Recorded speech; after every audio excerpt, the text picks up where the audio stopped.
obrigada pela presença de todos vocês aqui. Eu estou muito feliz. Priscila. Priscila, onde você nasceu? De onde você veio do Brasil? Eu sou de São Paulo, nasci em São Paulo, na capital. Tenho 35 anos. Nasci dia 29 de fevereiro, gente. Eu fiz faculdade no Japão. Eu sou formada em administração de empresas, né, pela AIEC. Eu era uma criança, assim, super quietinha, super tímida, até um pouquinho sentimental demais. E eu sempre fui voltada mais pro lado da arte. Eu sempre gostei muito de música, de arte mesmo, e comecei a estudar isso muito cedo, né, na verdade. E no Brasil, eu estava um pouco ligada com a música, né, os meus pais, eles tinham um restaurante muito parecido com o Night, que tinha músicas ao vivo. Então, todo final de semana eu estava tocando teclado, violão, cantando com o pessoal, isso é uma coisa que me faz muita falta hoje aqui no Japão. Mas fora essa questão da música, eu também gostava de outras coisas, né? A arte sempre foi muito forte para mim, então eu comecei a fazer artes plásticas com um pintor que tinha lá onde eu morava.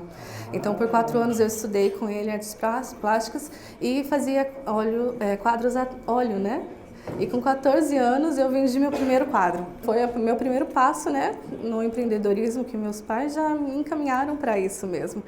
É interessante porque é diferente de muitas pessoas que vêm com um objetivo aqui no Brasil, no Japão, geralmente vêm, sei lá, para ficar 3 anos, 5 anos, ou então juntar um montante de dinheiro. Eu não vim com essa cabeça. O Japão, para mim, ele foi um refúgio, na verdade. Naquela época no Brasil, dos meus 17 aos 19, eu não estava tendo uma vida muito boa, né? Eu estava tendo alguns problemas de família. Então, o vir para o Japão foi tipo um refúgio, na verdade. Então, eu queria muito estar aqui. E quando eu vim para o Japão, eu me apaixonei, apesar de não ter tido até então nenhum contato com a cultura japonesa, porque no Brasil, apesar da minha mãe ser Nisei, a gente não tinha contato com a família dela. Né? Então, comida, os costumes, né? O idioma, por exemplo, foram coisas que eu não tive contato. Eu só vim ter contato mesmo aqui no Japão. E você chegou no Japão, primeiro trabalho seu, que você foi cair dentro para fazer o quê? Ai, gente, olha, eu acho que foi alimento.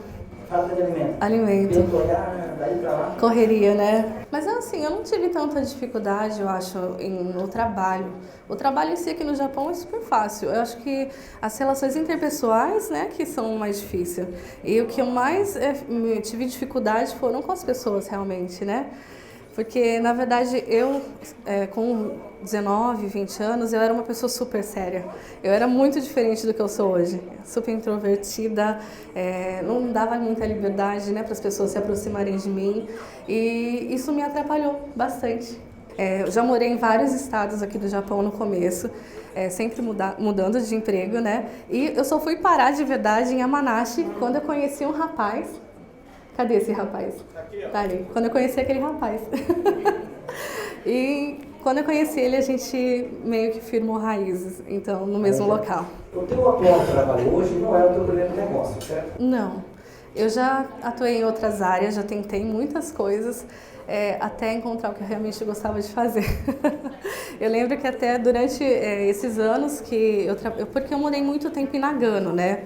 Eu encontrei o Gustavo em Yamanashi, só que daí a gente se mudou para Nagano e lá eu passei muitos anos, eu acho que 13 anos, se eu não me engano, e trabalhando em Kaixá. Porém, separadamente, né, do trabalho que eu tinha na fábrica, eu sempre procurei fazer outras coisas. Né? Então, eu tinha os outros empreendimentos que eu buscava outras formas de ganhar dinheiro que não fosse somente o salário. Então, eu já fiz unha, eu já fiz brinco, eu já fiz festa, eu já tentei ser investidora, eu já fiz um monte de coisas, de verdade. Já tive até uma loja virtual. Nada disso preenchia um vazio que eu sempre tive. Paralelamente a isso, tinha também a vida do Kaixá. Né, tinha essa empresa que a gente ficou por muitos anos lá em Nagano, que na verdade foi um dispositivo-chave para desencadear vários acontecimentos negativos na minha vida.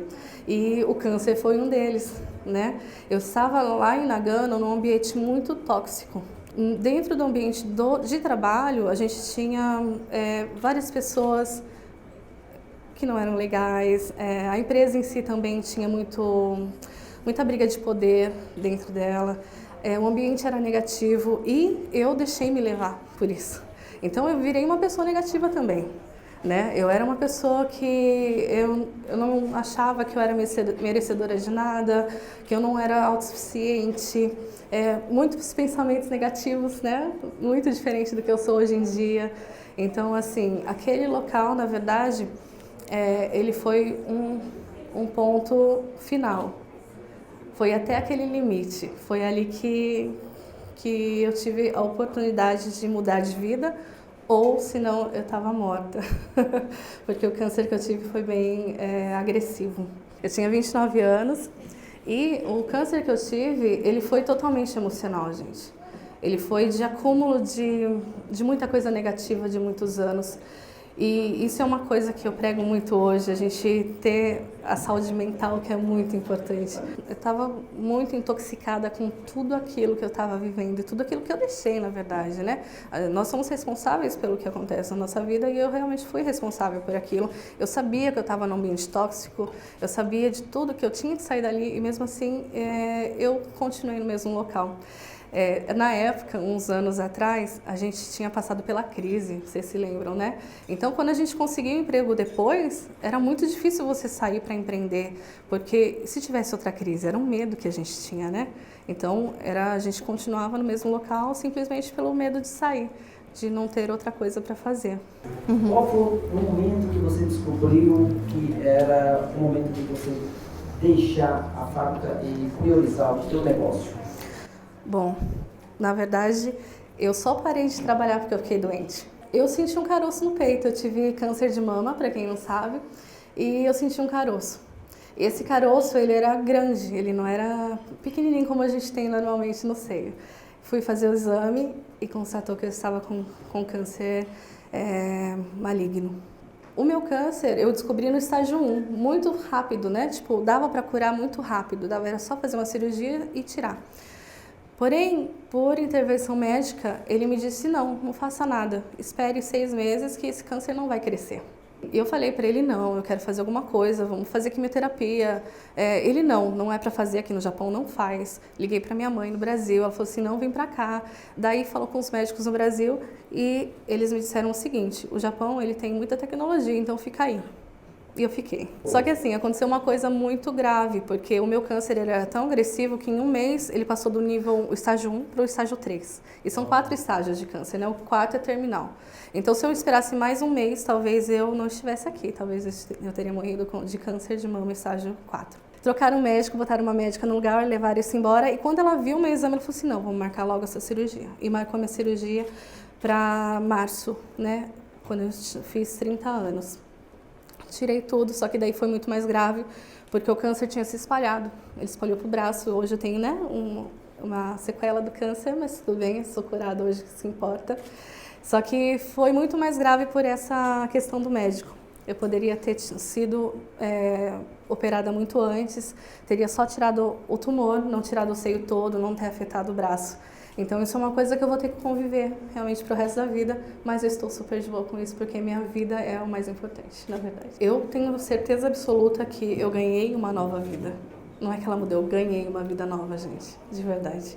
Hoje eu sou uma Priscila e antes eu era outra.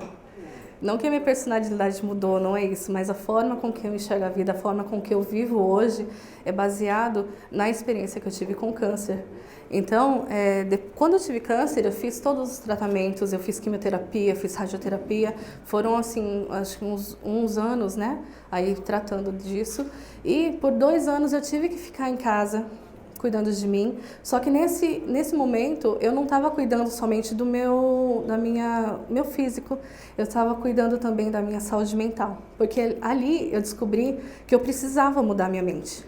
Se eu não mudasse, eu ia morrer. E quando eu descobri que eu tive câncer, eu decidi ali que eu ia vencer o câncer, que ele não ia me vencer. Então eu decidi logo no começo. Eu tinha a convicção absoluta que era só uma fase que ia passar. Então, eu trabalhei muito a minha mente, eu procurei estudar sobre coisas que agregam muito hoje, que fazem parte da minha vida, por exemplo, a energia que a gente transmite, os nossos pensamentos, tanto negativo quanto positivo, a lei da atração, são várias coisas assim que mudaram bastante na minha vida e que hoje eu levo como aprendizado e tento passar para as pessoas que estão à minha volta. Faz 2 meses que eu não estou mais tomando medicação. Sem medicação? Sem medicação, estou totalmente curada.